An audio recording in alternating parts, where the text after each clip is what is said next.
Un garde forestier a tout risqué pour sauver des oursons mourants. Des années plus tard, ils ont fait l'incroyable. L'air frais du matin transportait l'odeur des pins et de la terre humide. Mike Sullivan a parcouru la nature sauvage et dense du Montana. La lumière du soleil filtrait à travers les conifères imposants, projetant de longues ombres changeantes sur les sous-bois. La forêt vibrait au son de la nature. Le bruissement des feuilles, le cri lointain d'un faucon et le doux ruissellement d'un ruisseau voisin. Mike avait parcouru ces sentiers pendant des années, il connaissait chaque virage, chaque crête, et pourtant, aujourd'hui, quelque chose semblait différent. Son instinct, aiguisé par plus d'une décennie de travail dans ces terres accidentées, lui disait que quelque chose n'allait pas. Tout a commencé par le silence. Les oiseaux s'étaient tus, leur bavardage habituel remplacé par un silence inquiétant qui mettait les nerfs de Mike à rude épreuve. Il ralentit le pas, scrutant les environs à la recherche de tout ce qui était inhabituel. C'est alors qu'il l'entendit, un léger gémissement, à peine audible par-dessus le murmure du vent. Mike s'arrêta net, retenant son souffle, les oreilles tendues. Le son se fit entendre à nouveau, faible, tremblant, empli d'une sorte de désespoir qui lui serrait le ventre. Il se déplaçait prudemment dans les broussailles, suivant le son, ses bottes craquant doucement sur le sol humide de la forêt. Écartant un fougère enchevêtré, il les vit, deux minuscules oursons noirs blottis l'un contre l'autre sous les racines exposées d'un arbre tombé.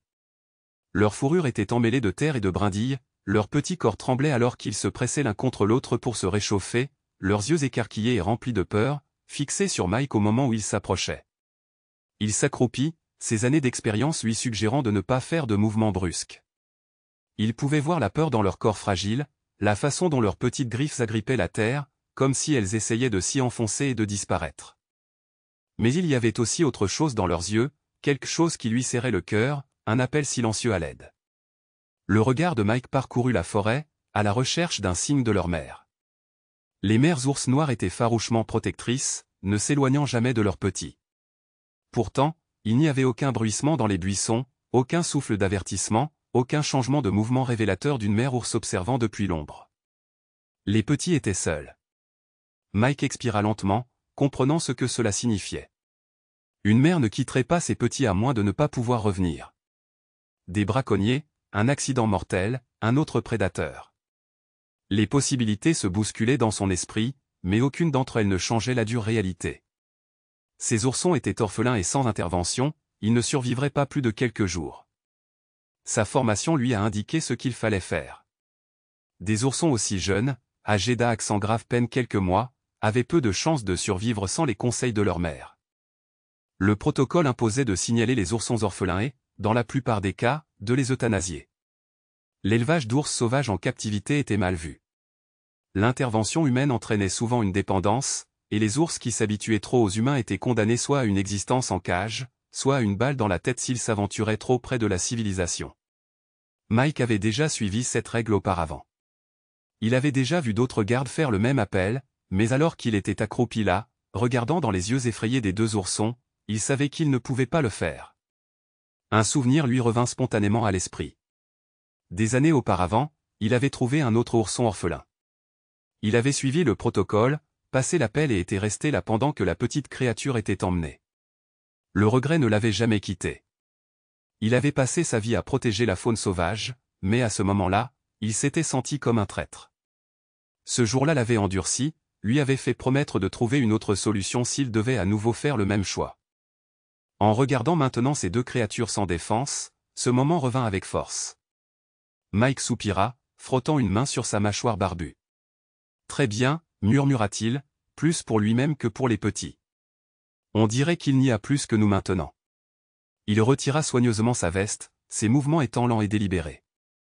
Les oursons tressaillirent mais ne s'enfuirent pas. C'était mauvais signe. Ils étaient trop faibles, trop épuisés pour fuir. Il enveloppa doucement un des oursons dans le tissu épais, le serrant contre sa poitrine avant d'attraper le second. Il laissa échapper un doux et pitoyable gémissement mais ne résista pas. En les tenant tous les deux, il pouvait sentir la légère montée et descente de leur sein contre son corps. Trop léger, trop peu profond. Ils avaient besoin de nourriture, de chaleur, d'un abri.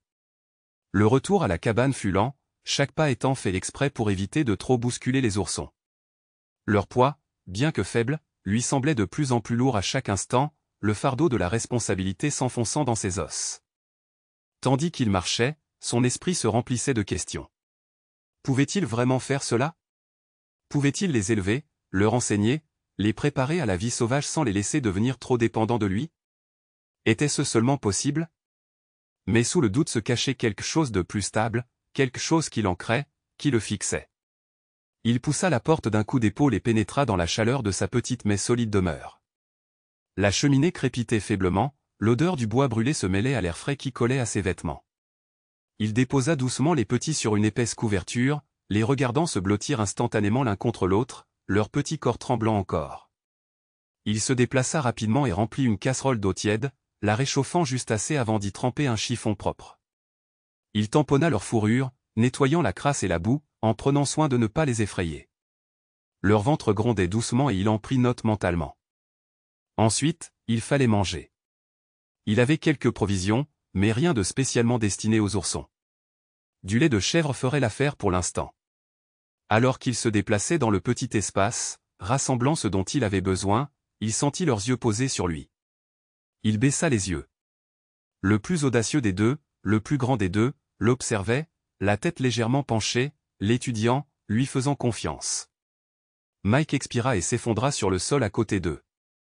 « Je suppose qu'il nous faut des noms, hein » songea-t-il d'une voix basse et douce. Il réfléchit un instant avant de hocher la tête. « L'espoir, dit-il en tapotant légèrement la tête du petit le plus audacieux. « Et toi » continua-t-il en se tournant vers le plus petit, qui somnolait maintenant contre son frère. « La foi. » Les noms semblaient justes. Espoir et foi. Deux choses dont ils auraient tous besoin dans les mois à venir. Alors que la nuit tombait sur la nature sauvage du Montana, Mike était assis à côté des oursons, le poids de sa décision pesant sur sa poitrine. Il ne savait pas s'il faisait le bon choix.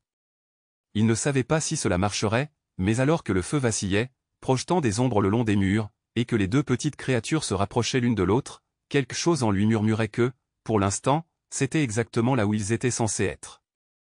La lumière du matin filtrait à travers les lattes de bois de la cabane, projetant des traînées dorées sur le sol. La chaleur du feu avait tenu le froid à distance toute la nuit, mais Mike avait à peine dormi. Chaque léger gémissement des oursons le tirait de son état de semi-conscience, son instinct ne voulant pas baisser sa garde.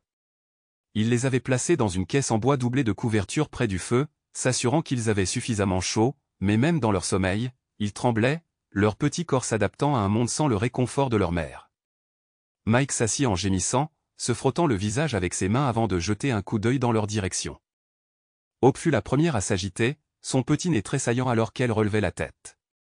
Fett resta recroquevillé contre sa sœur, sa respiration profonde et lente. Cette vue tira quelque chose au plus profond de Mike, quelque chose qu'il n'avait pas ressenti depuis des années, une responsabilité au-delà du devoir, au-delà de l'instinct, quelque chose qui ressemblait à la paternité. Mike se releva, étirant la raideur de ses muscles avant de se diriger vers la petite kitchenette. Il devait trouver un moyen de les nourrir. Il avait fait suffisamment de recherches au fil des ans pour savoir que des oursons aussi jeunes ne survivraient pas encore avec de la nourriture solide. Le lait de leur mère avait été leur bouée de sauvetage, et il était désormais de sa responsabilité de leur trouver un substitut. Fouillant dans ses provisions, il sortit un carton de lait de chèvre, sachant que cela devrait suffire. Il en chauffa une petite quantité, testa la chaleur sur son poignet avant de la verser dans un plat peu profond. Saisissant un petit chiffon, il le trempa dans le lait, puis s'agenouilla à côté de la caisse.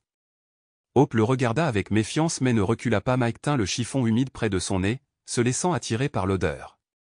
Lentement, prudemment, elle le lécha, d'abord avec hésitation, puis avec une urgence croissante. Encouragé, Mike le rapprocha de sa bouche, lui permettant d'aspirer l'humidité du tissu. Fett, toujours groggy, s'agita au mouvement à côté d'elle et, après un moment, rejoignit sa sœur, sa petite langue sortant alors qu'elle s'accrochait au chiffon. Le soulagement parcourut Mike alors qu'il les regardait manger. Ce n'était pas grand-chose, mais c'était suffisant pour le moment. Après s'être rassasié, Mike s'adossa à la vieille chaise en bois près de la cheminée, observant les oursons avec une contemplation silencieuse. Il savait que ce n'était que le début.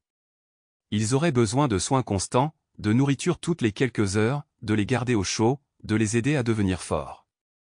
Mais au-delà de leurs besoins physiques, un plus grand défi les attendait.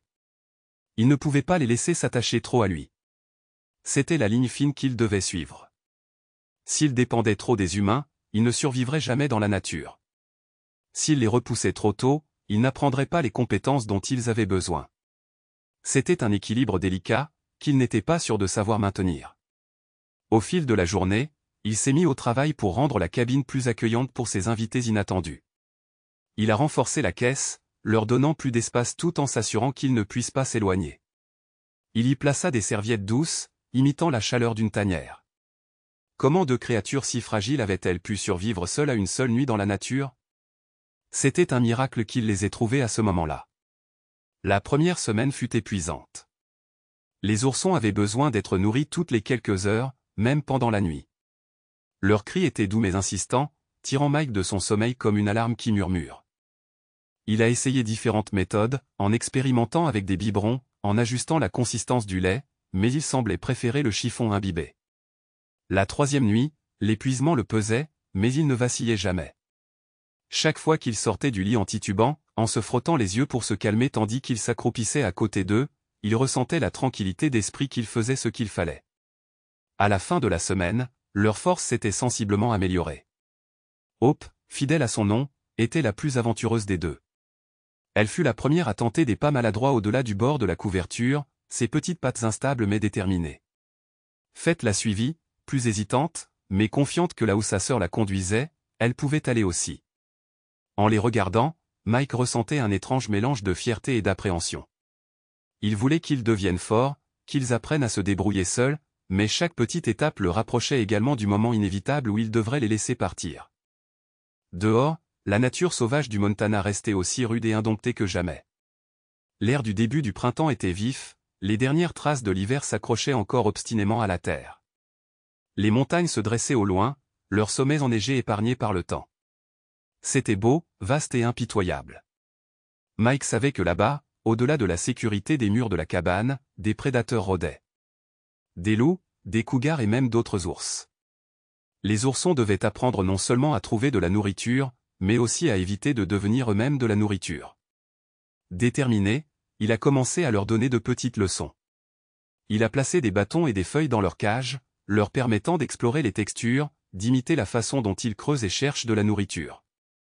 Il leur a fait découvrir l'eau, en disposant un bac peu profond pour les encourager à la laper, renforçant ainsi l'instinct qui les mènerait un jour vers les rivières et les ruisseaux.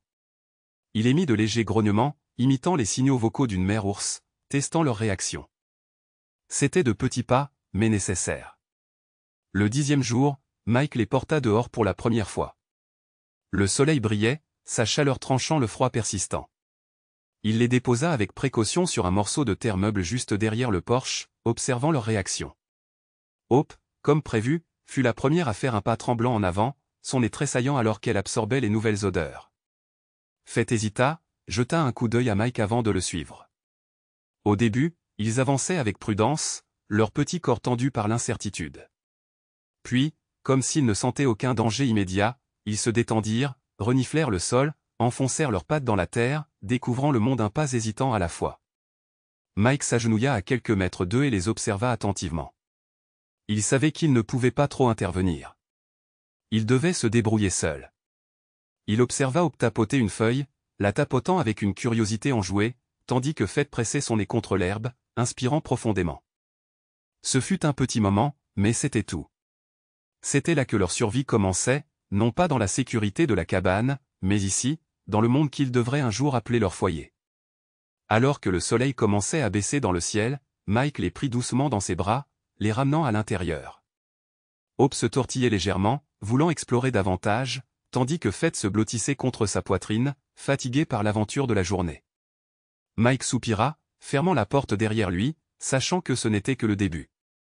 Le vrai travail restait à faire, mais pour l'instant, ils étaient en sécurité et cela leur suffisait. Les semaines suivantes se passèrent dans un flou de routine et de résilience silencieuse, la cabane se transformant en une sorte de tanière, un endroit où la nature et la vie domestique coexistaient dans un équilibre fragile. Mike s'était habitué au rythme des soins, de l'alimentation, de la surveillance, de l'enseignement, mais ce sont les oursons qui dictaient le rythme, leur croissance rapide le forçant à s'adapter chaque jour qui passait. Hope et Fête avaient commencé à explorer au-delà de la sécurité immédiate de leur caisse, leurs pas plus assurés, leur curiosité sans limite.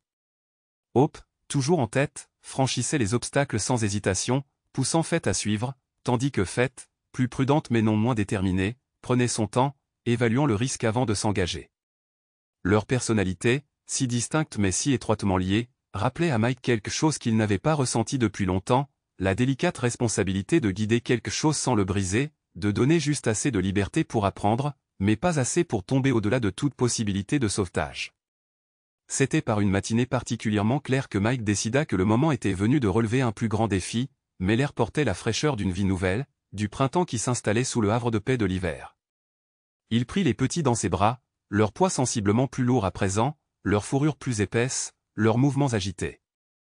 Hope se tortillait avec impatience, ses petites pattes poussant contre son avant-bras comme si elle avait hâte d'être posée, tandis que Fett restait immobile, confiante, ses yeux sombres clignant lentement tandis qu'elle observait le monde depuis la sécurité de son emprise. Mike sortit, inspirant profondément, l'odeur du pain et de la terre humide emplissant ses poumons. La forêt s'étendait devant eux, vaste et sauvage, et pour la première fois, il se demanda s'il avait fait une erreur. Il les déposa avec précaution dans une petite clairière juste derrière le porche de la cabane, les regardant hésiter, leur nez tressaillant tandis qu'ils reniflaient les odeurs inconnues portées par le vent. Hope, fidèle à son nom, fut la première à s'avancer, ses griffes s'enfonçant dans le sol mou alors qu'elle avançait prudemment. Fett suivit, restant plus près de Mike, ses oreilles tressaillant au bruissement des feuilles au-dessus de sa tête. Il resta accroupi, observant, mais n'interférant pas, sachant que chaque moment passé dehors était une leçon, un pas vers l'indépendance dont ils auraient besoin un jour. Hope découvrit un tronc d'arbre tombé et se mit immédiatement à gratter l'écorce, ses petites griffes n'ayant que peu d'effet, mais sa détermination inébranlable. Fett, plus réservé, colla son nez au sol, inspirant profondément, absorbant les odeurs des créatures qui les avaient précédées, des cerfs, des lapins, quelque chose de plus sauvage, de plus ancien. Le cœur de Mike se serrait contre quelque chose qu'il ne parvenait pas à nommer en les regardant. Il avait déjà vu des oursons dans la nature, accrochés à leur mère pour apprendre à vivre dans la forêt, leur survie dépendant d'instincts aiguisés par des générations, mais ces oursons n'avaient que lui. Leur mère avait été enlevée avant qu'elle puisse leur enseigner les leçons dont ils avaient besoin, et maintenant cette responsabilité reposait sur ses épaules. Il passa une main sur sa mâchoire barbue, expirant lentement. Est-ce qu'il faisait ce qu'il fallait? Est-ce que c'était suffisant? Un son aigu le tira de ses pensées. Hope avait trouvé un groupe de scarabées sous la bûche et les tripotait avec curiosité, les regardant courir dans des directions différentes. Fett, enhardi par les actions de sa sœur, s'approcha, les observant mais sans les toucher. Mike sourit malgré lui. C'était peu, mais c'était un progrès. Il passa les heures suivantes à les laisser explorer, intervenant de temps en temps lorsque leur curiosité les poussait trop loin, mais la plupart du temps il les laissait tranquilles. Laissez-les sentir la terre sous leurs pattes, le vent sur leur fourrure, la façon dont le monde bougeait et respirait autour d'eux. Lorsque le soleil baissa dans le ciel, projetant de longues ombres à travers les arbres, il sut qu'il était temps de les ramener. Les prenant dans ses bras, il les porta à l'intérieur, où la chaleur du feu les accueillit, en contraste frappant avec l'air frais du dehors. Ils mangeaient avec appétit, leurs petites bouches claquaient tandis qu'ils léchaient le chiffon imbibé de lait, leurs corps pressés l'un contre l'autre pour se réconforter. Mike était assis à côté d'eux, l'épuisement tiraillant ses os, mais son esprit agité. Il devait faire plus, il devait les préparer à la réalité de la nature sauvage. Le lendemain matin, il partit avant l'aube, laissant les petits blottis dans leur cage tandis qu'ils s'aventuraient plus profondément dans la forêt. Il devait tracer un chemin, un itinéraire sûrement difficile où il pourrait commencer à leur apprendre à se déplacer sur le terrain, à grimper, à trouver de la nourriture. Le paysage était rude mais plein de vie, les arbres se dressaient tels des sentinelles anciennes, leur écorce marquée par le temps et les intempéries. Il trouva un petit ruisseau, dont l'eau était claire et limpide, serpentant à travers les broussailles comme un ruban argenté. Ce serait leur première leçon. L'eau. Ils devaient apprendre où le trouver, comment reconnaître les sources sûres, comment faire confiance à leur instinct. À midi, il revint à la cabane, les oursons éveillés et alertes, leurs yeux sombres suivant ses mouvements tandis qu'il les préparait pour une autre excursion. Il les porta une fois de plus, mais cette fois, lorsqu'il atteignit le ruisseau, il les déposa près du bord et recula.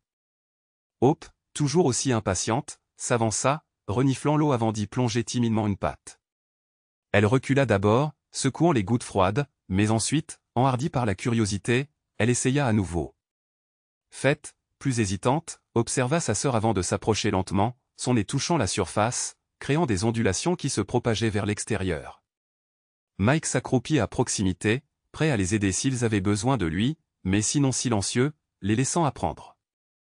Hope s'enfonça plus profondément, son petit corps ne perturbant presque pas le courant. Fett la suivit, ses mouvements plus prudents mais non moins déterminés. Mike sentit quelque chose se calmer dans sa poitrine, une assurance tranquille que, malgré ses doutes, ils apprenaient, qu'ils s'adaptaient. Un bruit, un son qu'il avait appris à utiliser pour les guider. Ils répondirent en grimpant sur la berge et en secouant leur fourrure, des gouttelettes captant la lumière du soleil comme des diamants éparpillés. Les ramener à la maison ce jour-là lui apparut différent, plus léger en quelque sorte. Il s'était inquiété, dès le moment où il les avait trouvés, de faire plus de mal que de bien, qu'en les sauvant, il ne faisait que retarder l'inévitable. Mais aujourd'hui, en les regardant dans l'eau, en les voyant réagir au monde avec les instincts enfouis au plus profond d'eux-mêmes, il ressentait de l'espoir. Cette nuit-là, alors qu'il était allongé sur son lit, écoutant la douce respiration des oursons blottis près du feu, il se laissa croire, juste un instant, que peut-être, juste peut-être, ils avaient une chance. Le vent portait l'odeur du pin et de la terre humide tandis que Mike avançait péniblement dans la forêt, les oursons le suivant, leurs petites pattes enfoncées dans le sol meuble. La lumière du matin filtrait à travers les conifères imposants, tachetant le sol de taches dorées changeantes. Cela faisait presque un mois qu'il les avait trouvés et, pendant ce temps, l'espoir et la foi étaient devenus plus forts, plus confiants, leur instinct s'aiguisant à chaque leçon. Mais il leur restait encore tant à apprendre. Ils devaient apprendre à grimper, à trouver de la nourriture, à reconnaître le danger. Il ne pouvait pas se permettre de les laisser trop dépendre de lui. Le temps de la douceur touchait à sa fin. Aujourd'hui serait plus dur. Aujourd'hui, il allait les pousser. Il les conduisit plus profondément que jamais dans la forêt, au-delà du ruisseau familier où ils avaient appris à boire pour la première fois, au-delà de la prairie ouverte où ils avaient passé des heures à s'amuser à lutter dans l'herbe. Les arbres s'épaississaient ici, leurs racines s'enroulaient sur les rochers, leurs troncs s'étiraient à une hauteur inimaginable. C'était l'endroit idéal pour leur initier à l'escalade. Mike s'arrêta près d'un vieil arbre aux branches basses et robustes, se retourna pour voir les oursons renifler l'air, leurs petits museaux tressaillant tandis qu'ils absorbaient des odeurs inconnues. Hope, comme toujours, fut la première à avancer, tapotant vers la base de l'arbre et donnant des coups de patte sur l'écorce rugueuse. Fett resta en retrait, ses yeux sombres passant de sa sœur à Mike, comme si elle attendait d'être rassurée. Il s'accroupit, ramassa un petit bâton et le traîna le long de l'écorce, imitant le mouvement d'un ours qui aiguise ses griffes. « C'est comme ça qu'on grimpe », murmura-t-il, regardant Hope presser ses pattes contre le tronc, testant la surface. Elle hésita d'abord, mais sa curiosité prit le dessus sur sa prudence. D'un geste maladroit, elle se hissa sur la branche la plus basse, agrippant l'écorce avec de minuscules griffes. Mike retint son souffle tandis qu'elle se stabilisait, vacillant légèrement avant de creuser et de se hisser plus haut. Elle était douée. Fett, cependant, restait cloué au sol, son petit corps tendu par l'incertitude. Mike n'intervint pas. Il avait besoin qu'elle décide d'elle-même, qu'elle trouve le courage enfoui en elle. Hope laissa échapper un léger soupir d'en haut, comme pour appeler sa sœur à la suivre. Fett s'avança petit à petit, pressant son nez contre l'écorce, ses oreilles tressaillant. Puis elle leva enfin une patte, puis une autre, se hissant avec des mouvements lents et hésitants. Mike expira, la regardant grimper sur la même branche, s'accrochant fermement, sa petite poitrine se soulevant et s'abaissant avec des respirations rapides. Ce n'était pas gracieux, mais c'était un début. Hope, enhardie par son succès, tenta de grimper plus haut, mais ses griffes glissèrent et elle retomba, atterrissant avec un petit grognement. Fett, surprise, sauta immédiatement à sa suite, se serrant contre sa sœur comme pour vérifier si elle n'était pas blessée. Hope se secoua, sans se laisser décourager, et en quelques instants, elle remonta en se frayant un chemin. La foi les a suivis. Ils ont grimpé encore et encore. Et sont tombés. J'essaie. Je grimpe encore. Mike regarde en silence, le cœur gonflé de fierté. Ils étaient en train d'apprendre. Alors que le soleil se levait, il les conduisit plus loin, s'arrêtant près d'un tronc d'arbre tombé, criblé de marques de griffes et d'une légère odeur de pourriture. Un ours était passé par là. Il pouvait voir les signes, l'écorce déchirée, la terre perturbée. Le parfum persistant de quelque chose de sauvage. C'était une autre leçon. Il s'accroupit à côté de la bûche, faisant courir ses doigts le long des sillons laissés par les griffes d'un autre ours. Il avait besoin qu'ils reconnaissent ces signes. Qu'ils comprennent qu'il n'était pas seul dans cette forêt. Hope s'avança, reniflant avec enthousiasme, son petit nez se plissant sous l'odeur inconnue. Fett hésita mais finit par le suivre. Mike attendit, guettant leur réaction. Serait-il curieux? Apeuré? Comprendre ces marques signifiait comprendre le territoire, savoir quand se battre et quand fuir. Cela pourrait faire la différence entre la survie et la mort. Hope émit un léger grognement, tapotant l'écorce, imitant les marques laissées derrière elle. Fett tressaillit au son, ses oreilles se repliant en arrière. Mais elle ne courut pas. Mike hocha la tête. C'était suffisant pour aujourd'hui, plus long à chaque pas. Les petits marchaient à ses côtés, leurs mouvements plus réguliers, plus sur deux. Ils commençaient à faire partie de cet endroit. Il pouvait le voir dans leur façon de se tenir, dans la façon dont leurs petits corps ne s'accrochaient plus à chacun de ses mouvements. Lorsqu'elles atteignirent le bord de l'eau, Hope s'y jeta immédiatement, son reflet ondulant tandis qu'elle se débattait dans le courant. Fett resta sur la rive, observant, attendant. Elle attendait toujours. Mike s'agenouilla, ramassa une petite pierre et la jeta dans l'eau. Elle atterrit avec un bruit sourd, provoquant des ondulations vers l'extérieur. Hope se jeta sur elle et, après un long moment d'hésitation, Fett s'avança, plongeant une patte dans le courant frais. Mike les regardait jouer, observait le soleil scintiller sur leur fourrure mouillée. Et pour la première fois depuis qu'il les avait trouvés, il s'autorisa à imaginer un avenir où il s'épanouirait, un avenir où il n'aurait plus besoin de lui. C'était une pensée douloureuse, mais nécessaire. Il ne pouvait pas les garder éternellement. Ce n'étaient pas des animaux de compagnie. C'étaient des créatures sauvages, destinées à errer, à tracer leur propre chemin à travers les montagnes et les vallées. Son travail n'était pas de les retenir, mais de les préparer au moment où ils ne regarderaient plus en arrière lorsqu'ils s'en iraient. Les jours se transformaient en semaines, chacune apportant de nouveaux défis, de nouvelles leçons. Il leur a appris à creuser, à renifler la nourriture, à écouter le danger. Il leur faisait découvrir de nouveaux sons, de nouvelles odeurs, les éloignant chaque jour davantage du confort de la cabane. Il leur laissait de la nourriture dans des endroits cachés, les obligeant à chercher, à utiliser leur nez, leur instinct. Et petit à petit, ils changèrent. Ils ont grandi. Ils sont devenus plus que de simples orphelins. Ils sont devenus des ours. Mais avec leur croissance, ils s'éloignaient de plus en plus. Ils ne se plaignaient plus de lui la nuit. Ils ne cherchaient plus à le réconforter quand ils étaient surpris. Ils le suivaient toujours, le surveillaient toujours. Mais il y avait quelque chose de différent dans leurs yeux, une sauvagerie qui n'était pas là avant. C'était ce qu'il avait voulu, ce pourquoi il avait travaillé, mais la douleur dans sa poitrine ne diminuait pas. Un soir, assis près du feu, l'espoir et la foi s'y levaient, il se retrouva à les observer pendant un long moment, mémorisant chaque détail. La façon dont leur fourrure captait la lumière du feu, la lente montée et descente de leur souffle, les cicatrices légères de leurs premières ascensions ratées. Il savait au fond de lui que le jour viendrait où ils partiraient, et quand ce jour viendrait, il devrait les laisser partir. Il devait les regarder disparaître dans les arbres, dans l'immensité sauvage sans fin, sachant qu'il avait fait tout ce qu'il pouvait. Il tendit la main, passa ses doigts dans leur douce fourrure une dernière fois avant de se relever. Ils s'agitèrent mais ne se réveillèrent pas. Il se dirigea vers la porte de la cabane, l'ouvrit et regarda la sombre forêt au-delà. Les arbres se balançaient doucement dans le vent, murmurant des secrets que seul pouvait comprendre. Il écouta, inspirant profondément, laissant la nuit s'installer dans ses os. Lorsqu'il se retourna, le feu crépitait doucement, projetant des ombres vacillantes sur les murs. L'espoir et la foi le quitteraient un jour, et quand ce serait le cas, la cabane redeviendrait silencieuse. Les nuits seraient vides, mais pour l'instant ils étaient toujours là, et c'était suffisant. Le matin était encore calme lorsque Mike se réveilla, la douce lueur de l'aube filtrant à travers les arbres, teintant la cabane de teintes dorées et ambrées. L'air sentait la terre humide et le pin, la fraîcheur de l'automne à venir s'installait. Il s'assit lentement, se frottant le visage d'une main avant de tourner son regard vers les deux oursons blottis l'un contre l'autre près des braises mourantes du feu. La tête de Hope reposait contre le dos de son visage, leur fourrure se soulevant et retombant à l'unisson à chaque respiration lente. Ils étaient plus grands maintenant, plus forts, leurs corps n'étaient plus les paquets fragiles qu'il avait transportés pour la première fois dans cette cabane des mois auparavant. Ils étaient devenus plus que de simples orphelins. C'étaient des ours, sauvages, capables et agités.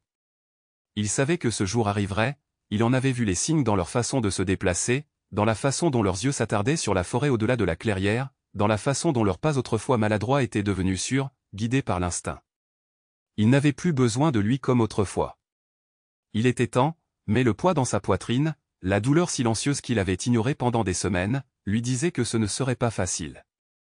Il se leva, étirant ses membres raides, avant de se diriger vers le fourneau pour leur préparer un dernier repas. Le lait de chèvre ne suffisait plus. Ils avaient besoin de vraie nourriture maintenant, des choses qu'ils trouveraient par eux-mêmes une fois sur place. Il déposa du poisson frais, et l'odeur tira immédiatement Hope de son sommeil. Elle leva la tête, son nez tressaillant, puis s'étira, ses griffes fléchissant dans le plancher en bois avant de se diriger vers lui. Fett le suivit un instant plus tard, bâillant, secouant le sommeil de son corps. Fett attendit avant de le suivre, la compréhension silencieuse entre eux. Il voulait s'accrocher à ce moment, figer le temps un peu plus longtemps, mais la vérité pesait lourd sur sa poitrine. Il n'était pas question de s'accrocher à eux. Ils n'étaient pas à lui. Il leur avait donné ce qu'il pouvait, mais la nature les appelait à présent. Il devait répondre. Quand ils eurent fini, il sortit, l'air frais du matin lui mordant la peau. La forêt s'étendait devant lui, vaste et pleine d'attentes. Il avait choisi un endroit à des kilomètres de la cabane, un endroit où ils auraient tout ce dont ils avaient besoin, de l'eau, de la nourriture, un abri. Un endroit suffisamment éloigné des habitations humaines pour qu'ils n'y prennent pas de mauvaises habitudes, mais suffisamment proche d'un terrain familier pour qu'ils ne se sentent pas perdus. Il siffla doucement, un son qu'ils avaient appris à reconnaître, et quelques instants plus tard, ils apparurent, avançant avec hésitation sur le porche. Les oreilles de Hope tressaillirent, sa tête penchée comme si elle posait des questions. Fett se serra contre sa sœur, ses yeux sombres fixés sur Mike. Il expira lentement, puis se tourna, les conduisant vers les arbres. La marche fut longue, mais silencieuse. Hope resta devant, le nez au sol, suivant ses sens, testant son instinct. Fett resta plus proche de Mike, effleurant de temps en temps sa jambe comme pour chercher du réconfort. Il ne l'arrêta pas encore. Lâcher prise prendrait du temps. Il avança, les entraînant plus profondément dans la nature sauvage, au-delà du ruisseau où ils avaient appris à patauger, au-delà de la clairière où ils avaient appris à grimper, jusqu'à ce qu'ils atteignent l'endroit qu'il avait choisi. Devant eux s'étendait une petite prairie bordée d'arbres touffus, le bruit d'une rivière toute proche portée par le vent. C'était parfait, sûr. Il s'arrêta. Les petits hésitèrent, sentant quelque chose de différent dans sa posture. Hope renifla l'air, puis se tourna vers lui, attendant. Fett fit de même, les oreilles légèrement repliées. Mike déglutit difficilement. Il s'accroupit, tendit la main pour passer une dernière fois sa main dans leur fourrure, sentant la chaleur, la vie sous ses doigts. Il voulait dire quelque chose, leur expliquer, leur faire comprendre, mais les mots lui semblaient inutiles. Au lieu de cela, il laissa ses mains s'attarder, les laissant sentir le poids de ce que signifiait ce moment. Puis, lentement, il recula. Hope le regardait, ses yeux sombres indéchiffrables, mais quelque chose dans sa posture changea. Elle se tourna la première, avançant vers les arbres, avançant avec une confiance qui n'était pas là depuis des mois. Fett hésita, regardant Mike et sa sœur, son petit corps tremblant légèrement. Il se força à rester immobile, à ne pas la rappeler. Au lieu de cela, il croisa son regard et hocha la tête une fois. À peine perceptible, elle cligna des yeux comme si elle comprenait, puis se retourna, suivant Hope dans les arbres. Mike resta là longtemps après leur disparition, ses oreilles tendues à l'affût du moindre bruit, du moindre signe indiquant qu'ils pourraient revenir. Mais ils ne le firent pas. La forêt les engloutit tout entiers et le silence qui suivit fut assourdissant. Il laissa échapper un souffle lent, la poitrine serrée, les mains serrées à ses côtés. C'est à cela qu'il les avait préparés. C'est à cela qu'ils étaient destinés. Il avait fait sa part. Le chemin du retour vers la cabane lui parut plus long qu'auparavant, le poids de la solitude s'alourdissant à chaque pas. Lorsqu'il poussa enfin la porte, le vide le frappa d'un coup. La caisse près du feu était vide, les petites cavités où ils avaient dormi autrefois se refroidissaient déjà. L'air était calme, immobile, et pour la première fois depuis des mois, la cabane lui donnait l'impression d'être une cabane, pas une maison. Les jours passèrent, puis les semaines. La solitude devint quelque chose de familier, quelque chose qu'il emporta avec lui lors de ses patrouilles dans la nature.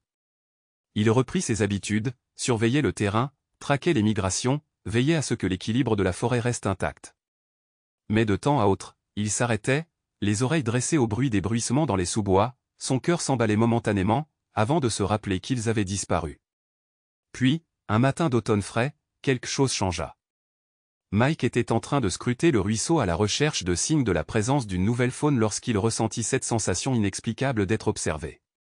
Il se retourna lentement, le souffle coupé. Là, à la lisière des arbres, se tenaient deux silhouettes, leurs yeux sombres fixés sur les siens. Hope avait grandi, son corps était plus mince, plus fort, sa fourrure était lisse, comme celle d'un véritable ours sauvage. Fête se tenait à côté d'elle, toujours légèrement plus petite, mais n'hésitant plus. Ils ne s'avancèrent pas vers lui. Il ne se plaignait pas et ne cherchait pas à le toucher. Il se contentait de rester là à regarder. Une boule se forma dans sa gorge. Il n'osa pas avancer, n'osa pas briser le moment fragile qui les séparait. Au lieu de cela, il resta immobile, les laissant décider. Hope émit un son doux et entendu, puis poussa doucement Fête avant de se retourner, disparaissant une fois de plus dans les arbres. Fête resta un moment de plus, ses yeux sombres fixant les siens, puis elle disparut à son tour. Forte. Ils avaient survécu. Et là, il trouva la paix. Il retourna vers la cabane, ses pas plus légers qu'ils ne l'avaient été depuis des semaines. Il s'interrogeait toujours sur leurs traces, il cherchait toujours leurs traces quand il marchait dans la forêt. Mais il savait maintenant, sans l'ombre d'un doute, qu'ils n'avaient plus besoin de lui. Ils appartenaient à la nature sauvage, aux rivières et aux arbres, à l'étendue infinie de terres indomptées. Et d'une certaine manière, cela leur suffisait.